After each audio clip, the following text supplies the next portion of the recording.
Parmi les grandes dates à retenir de cette frise chronologique: défaite de la France en mai-juin 1940, appel du général de Gaulle le 18 juin 1940 depuis Londres, la France signe l'armistice avec l'Allemagne le 22 juin 1940, le régime de Vichy de 1940 à 1944 et la fondation du CNR en 1943.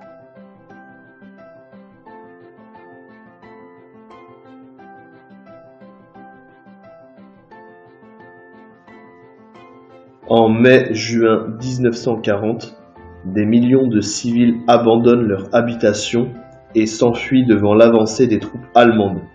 Ils forment de longues colonnes de réfugiés, parfois mitraillés et bombardés par l'aviation nazie.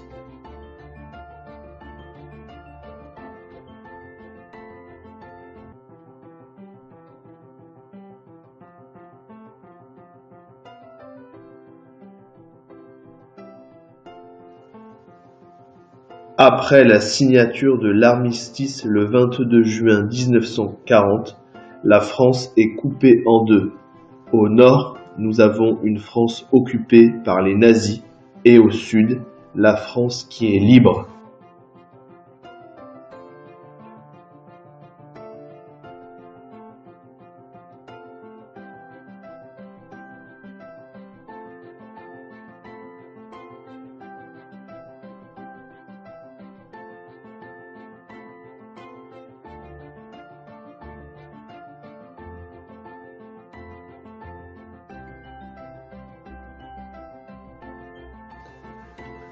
La propagande est au service du régime de Vichy.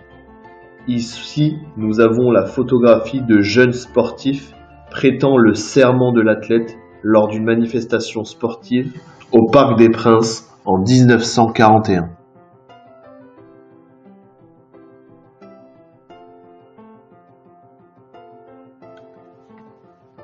Le 10 juillet 1940, le Parlement vote les pleins pouvoirs à Pétain. C'est la fin de la Troisième République et la naissance d'un nouveau régime appelé l'État français. Pétain prend la tête d'une dictature.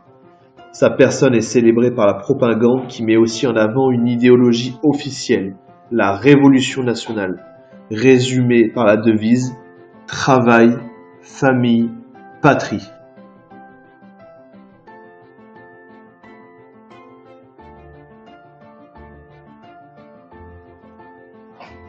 Voici la photographie d'une famille française écoutant un discours du maréchal Pétain à la radio le 16 juin 1941.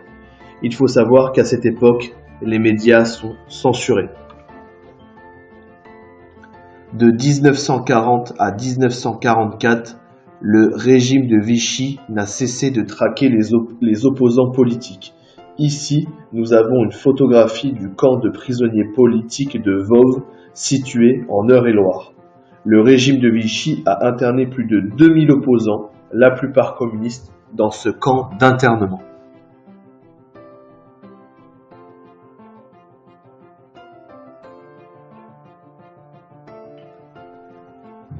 Les Juifs sont chassés de nombreux emplois.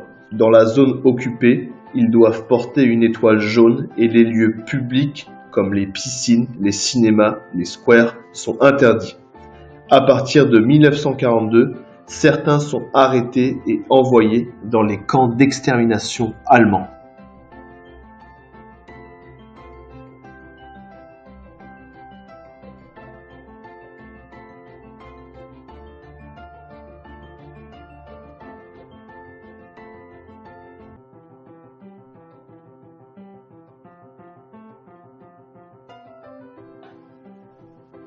À la suite de l'entrevue de Montoire dans le Loir-et-Cher avec Hitler le 24 octobre 1940, Pétain engage la collaboration d'État avec l'Allemagne. Les jeunes Français de 21 à 23 ans sont obligés d'effectuer en Allemagne le service du travail obligatoire. C'est le STO. Ici, la police de Vichy arrête et déporte les Juifs. ces Juifs sont déportés dans un camp d'internement de la région d'Orléans en mai 1941. Sur décision allemande, la police française arrête plus de 13 000 Juifs à Paris et dans sa banlieue. Regroupés dans le Vélodrome d'Hiver, ils sont ensuite envoyés dans le camp de transit de Drancy avant d'être déportés et exterminés à Auschwitz. C'est donc une photo des Juifs à Drancy après la rafle du Veldiv du 16 au 17 juillet 1942.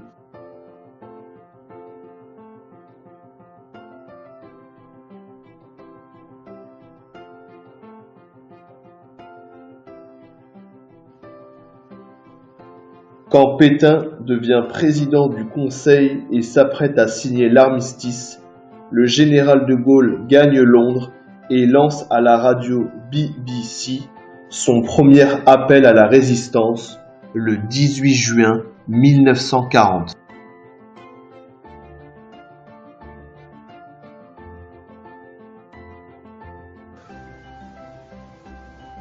De nombreuses colonies se sont ralliées au général de Gaulle dans le cadre des forces françaises libres. Ici, nous avons le gouverneur de l'Afrique équatoriale française, Félix Éboué, et Charles de Gaulle, qui passent en revue les troupes de la France libre à Brazzaville en avril 1941.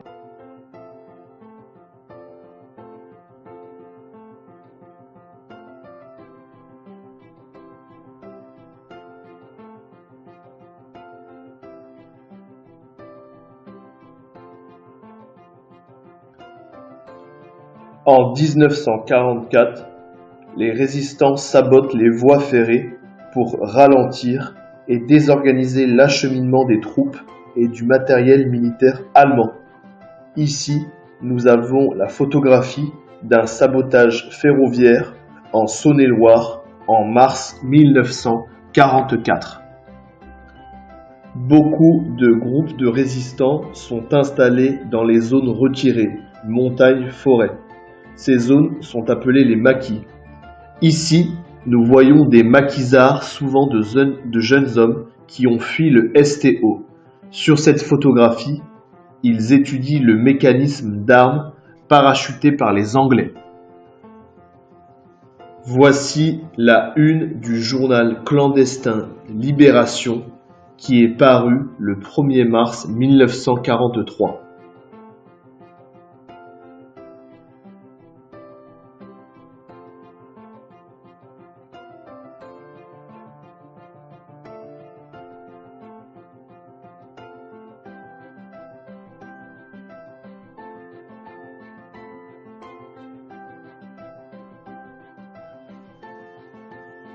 Paris est libéré par l'action de la police parisienne, des résistants de la capitale et de la division blindée du général Leclerc. La libération de Paris a lieu en août 1944.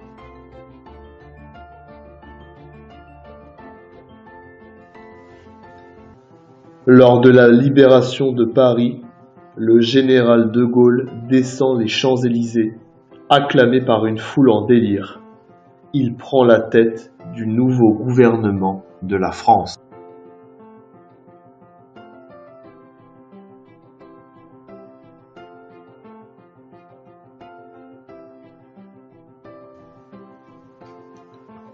Voici le schéma bilan de la séquence que vous retrouverez dans votre manuel scolaire. Ici, la plupart des idées du chapitre sont mises en valeur.